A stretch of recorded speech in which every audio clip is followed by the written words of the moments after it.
Hello fellow bookworms, so it's me, and I am clean, freshly showered, the host by Stephanie Meyer. Plummeting is funny.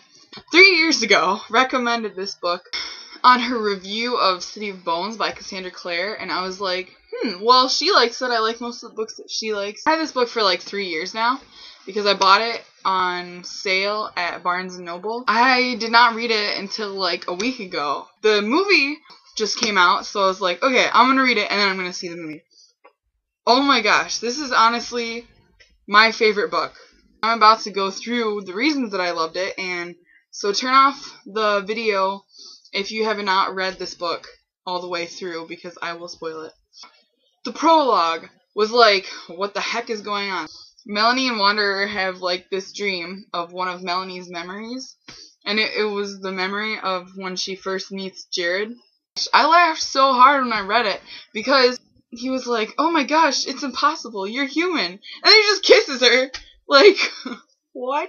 You met her 5 minutes ago. You were trying to kill her up until 30 seconds ago. And now you just kiss her. She knees him, I'm assuming in the area that counts, and then like runs off, and then he chases after her, and he's like, wait, I'm sorry, I've been so lonely, I haven't seen another human in 2 years. What kind of excuse is that? If it was a boy, would he have kissed him? I mean, by the way, Stephanie Meyer, Melanie Strider, coincidence? I think not. That would be like me writing a book and naming the main character Miranda Stiller. Savannah Miller, Miranda Stiller. I don't know, it sounds sort of close, I guess. So she goes to her comforter, glorified therapist for aliens. And the healers are doctors, and in my opinion, seekers are like PIs.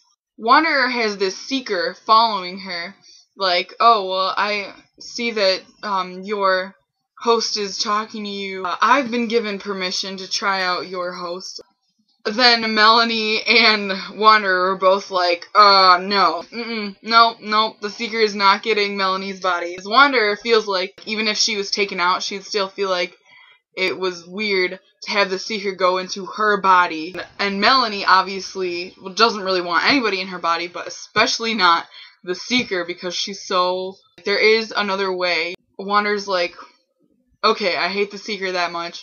Your enemy's enemy is your friend. Then they almost die in the desert because they run out of water and then they can't find the hideout. So she says, you found us, when Uncle Jeb finds Melanie and Wanderer in Melanie's body. There, I'm almost positive he knows, like, from the beginning that Melanie is still in there and is still, like, fighting back that she's, like, in there somewhere. Jared, it takes him way too long to believe her, okay? I was like this much left of the book before he like believes that Melanie's still in there. So I was like, oh my gosh, Jared, hurry up, what is wrong with you? Ian starts to like develop feelings for her. Oh my god, I thought that was so cute. Like, he fell in love with the soul. I think it's funny that Jeb nicknames her Wanda. I don't really like that name. I like Wanderer a lot better, even though it is a mouthful, I guess. Wanderer.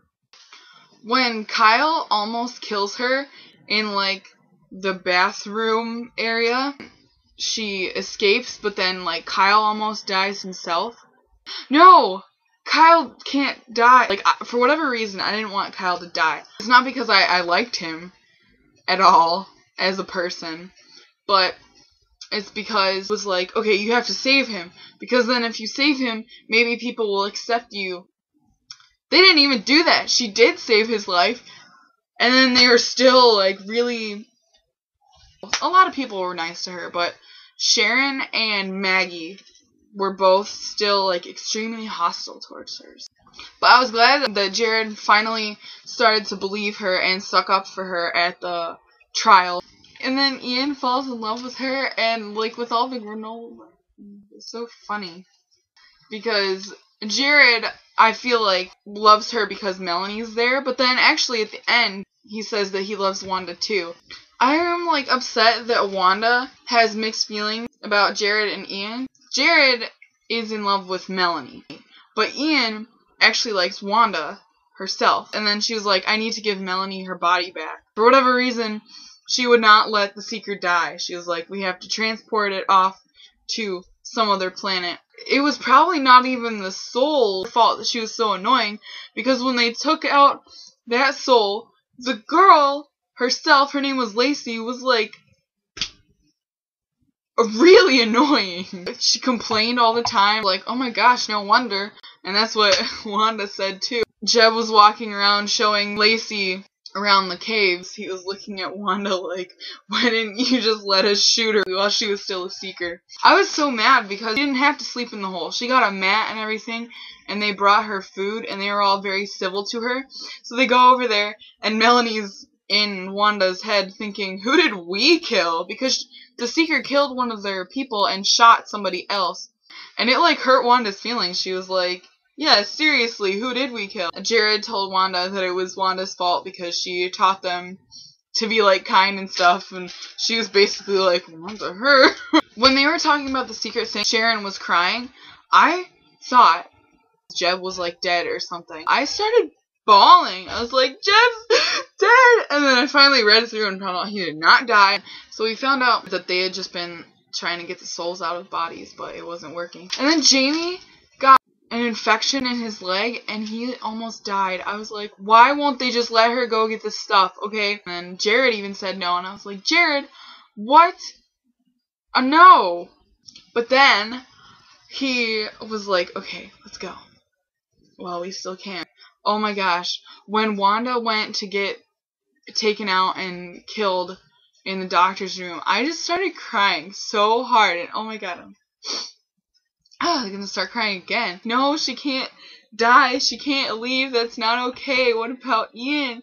And then they were like, no, you're not gonna leave us. So they got her a new body. I thought that they had put her in like this little kid when she woke up. I have all these tiny features. Okay, if she's like 7 years old, that's gonna be kind of awkward for Ian. And then she's like, in 2 weeks I'll be 18. Even though she'd really only be 17. I was glad that they made sure that the girl didn't, like, respond before they put Wanda in. Because that would have been sad if they'd, like, re-inhibited a person who was there. Thank you, Stephanie Meyer, for making a book end the way that I want it to end. Everybody ends up with who they're supposed to end up with. Everybody ends up with who I want them to end up with. Ian gets to have Wanda as a separate person. Melanie and Wanda are like sisters. Well, they call each other sisters now. They're like best friends. And Wanda obviously still sort of looks at Jared sometimes. Jared should be the one who is least likely to have mixed feelings about anybody, but sometimes he's looking at Wanda in this new girl's body. Ian does not have any feelings for anybody besides Wanda. He's just like, he doesn't even take a second thought to Melanie's body, even though Wanda was convinced that Ian had fallen in love with Melanie's body because she was like really pretty and stuff. But I was so happy that Stephanie Meyer ended the book that way. I heard that she's going to write a trilogy. I don't think I'm going to read them. Which sounds weird because I absolutely fell in love with this book. The reason that I don't want to read them is because I'm afraid that she's going to somehow ruin happy endings. I just don't want that because this book ended so perfectly and I loved this book. It's like the first book in a long time that has ended properly. I'll probably read this like 5 more times. Thank you, Barnes & Nobles, for putting this on sale. Happy reading! Bye!